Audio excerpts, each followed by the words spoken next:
पहिला राती रे सखी रे सोइया जी के कापे जब छाती रे लुगो बिस बांधी गाती रे सखी रे सोइया जी के कापे जब छाती रे लुगो बिस बांधी गाती रे। डीजे मिठू राजा पटसोनी।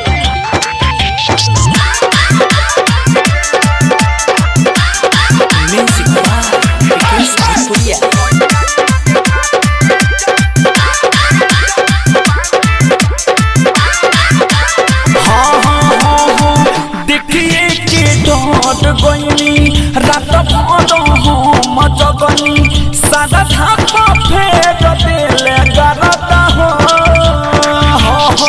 लाहे लाहे गोड़वा दपनी उनका सोझाना भइनी हौ हे कोना जोड़ हमर मारदा हो। ए सखी सुना ना देखिए के डॉट गोइनी रात भर हम जगनी सादा धापा फेर देले गरदा हो लाहे लाहे गोड़वा दपनी उनका सोझाना भइनी हौ हे कोना जोड़ हमर मारदा हो। तो सकदा जाई ओ भइनी अपना कोना में सुतनी कहि लागल दाती रे आय हाय लागे न दाती रे सखी रे सैया जी के कापे जब छाती रे लुगवे से बांधी गाती रे सखी रे सैया जी के कापे जब छाती रे लुगवे से बांधी गाती रे। अलबेला रिकॉर्डिंग स्टूडियो गढ़ी मायने डीजे मिठू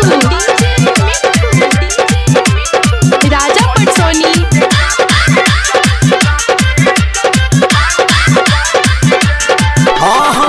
राइट मिठू मिसाइल देवरू ना घरे बारे बानिया के ले परेशान हो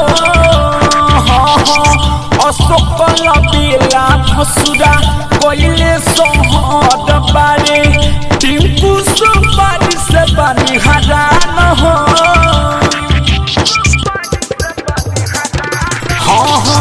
राइट मिठू मिसाइल देवरू ना घरे बारे बानिया के ले परेशान हो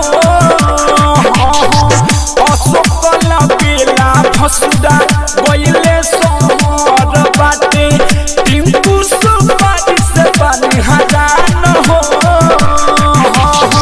रतियों निकाल गइल तकियों बिछल गइल पहिला राती रे पहिला राती रे सखी रे सैया जी के कापे जब छाती रे लुगवे से बांधी गाती रे सखी रे सैया जी के कापे जब छाती रे लुगवे से बांधी गाती रे। अब कितना बांधी। अलबेला रिकॉर्डिंग स्टूडियो गढ़ी मायने नेपाल।